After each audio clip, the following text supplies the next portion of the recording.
Hello, Hassel from Master Reviews here, ready for the fourth review, and well, let's get started. Die Hard 2.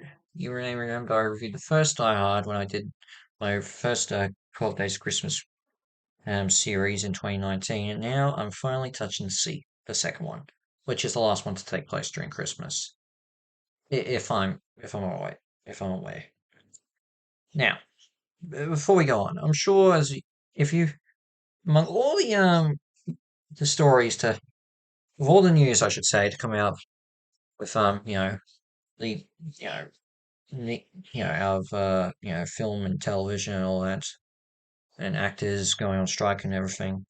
One of the most tragic thing story tragic one of the most tragic news stories that we keep on hearing is the rapidly declining health of Bruce Willis. I mean, diagnosed with asphyxia, I think that's how it was pronounced last year. It is now full on progressed to dementia to full on dementia. And it's when we hear new updates on his health, it seems to be getting worse and worse by the day. It's unfortunate to see that this once A-list actor the health just decline as rapidly as it has, and it's hard to believe that he may not even be around anymore in the coming years. It's pretty tragic to hear that. He's left, even though he's now officially retired, he still has left us a massive amount of projects of work for us to look fondly on. And no doubt his most famous role is still John McClane in the Die Hard series. And now we're reviewing the second one, and I figured now is probably the best time to review it anyway, considering, as I said, his declining health, and yeah, this last one take place during Christmas Eve. So taking place, I think, a year after the first film, if I'm correct, John McClane is once again is waiting for his wife to come home for Christmas, well, at the airport. Now,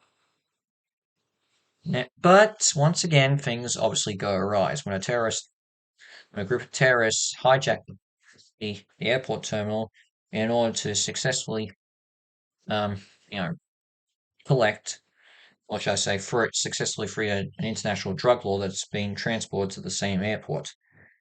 Claim when the airport security doesn't take him seriously and refuses to cooperate with him, John McClane once again suits up to take matters into his own hands and must figure out who he trusts and who he doesn't when it comes to everyone involved in stopping terrorists. Um, Now let's get on with I think what the good things are. I mean, let's be fair. Bruce Willis is obviously still great as John McClane, and I enjoy him. Still enjoy watching him.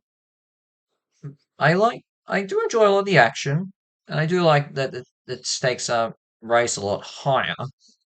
And in many ways, I feel like this film aged a lot better considering terrorists and all that. And although I am a little bit curious, was this censored or you know um you know banned banned after 9/11 and all that? Considering the main plot and everything. And I'm only curious. Probably was, but I really looked into it. I do like at the very least that his wife isn't technically a hostage. She's just trapped in the air because the planes can't land as per the terrorist instructions. And I never really felt so. I'm glad that that's the case. Um, and I think, and I really love the climax in particular. I love, and I gotta say, my favorite thing in it, my part at the end when when McClane takes down the bad guys. And Bruce Willis is just pure relief and happiness. I just love that moment. Like the after kills off, he kills everyone, the bad guy, every terrorist. I'm like, and his reaction. I love that. It was just so fun. It's one of those moments. It just, just couldn't. I just got wrapped up in with the character's enjoyment of everything. So yeah, I give that full marks. However, do I have any issues? But just those are the things I like. Let's start off with the things I don't like. First off, I don't like. I don't find the terrorists that enjoyable this time to watch. Look, Alan Rickman did a fantastic job as the lead terrorist in the first film, and it was going to be hard to top him, in my view. But and look, you can tell that these guys the actors here are trying, but I don't know. I never really got any. They never really, even came close to Rickman's portrayal, Rickman's performance in the first film. There are a lot of cameos in this, I will admit. I mean, you got Robert Patrick's in it, makes a cameo. John Leguizamo, another one. Uh, I never, outside of Leguizamo, I never really. I mean, okay, they're fine, but do you really need it? And I feel like this film is a lot slower to, you know, feels a lot slower in the beginning compared to the first film. I don't know. I feel like the first film just had the right, the beginning at least was felt right. It had the right pace and everything. But even when McClane first catches on to the terrorist plot in the airport terminal, when the terrorists broadcast their plans at the in the tower in the radio tower, I it never really felt like it was getting. It didn't take. It felt a lot longer. It just felt very slow that opening, at least till I think they, you know, I would at least say till Bruce Willis meets John McClane meets the janitor of the airport that things really start to get going. And I don't know. There's also this. Yeah, I just was like, yeah, that opening could have gone by a little faster, you know. And there's some side characters, like a bunch of like there's these two reporters, one in at the airport itself who's trying to she's trying to get the story out before by interviewing many different people, including John McClane, but obviously not. But obviously they keep on bunking her till McClane decides he needs her help with the at the end to stop to stop the villains.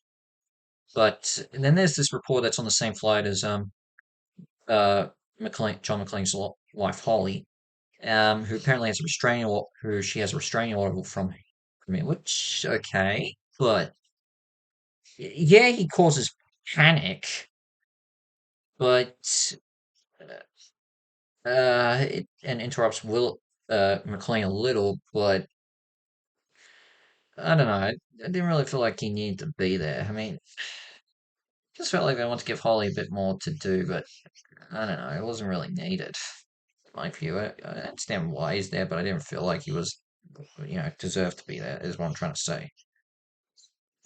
With that said, I still think Die Hard 2 is a good film. I enjoy it.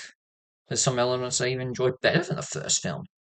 But there are some obvious things I I think the first film exceeded better, like the terrorists, like the terrorists themselves, and and obviously I thought the the first act first third should have been a little bit more uh, was a little bit more faster, Just saying.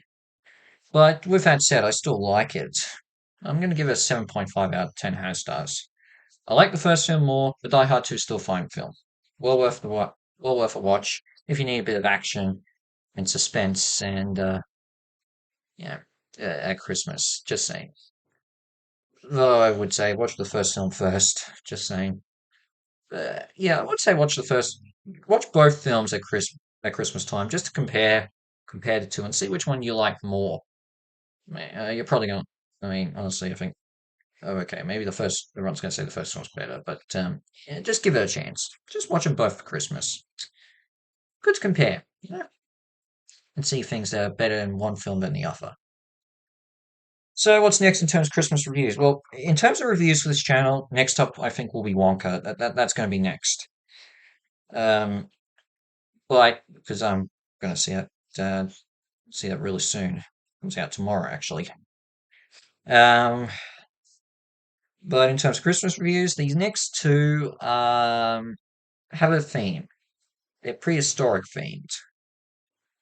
The first one is for a cartoon series based on a video game whose movie I reviewed early in the year. I think you can get it now. For the meantime, Hassa from Hass Reviews is out, and I'll see you for the next video. Ciao!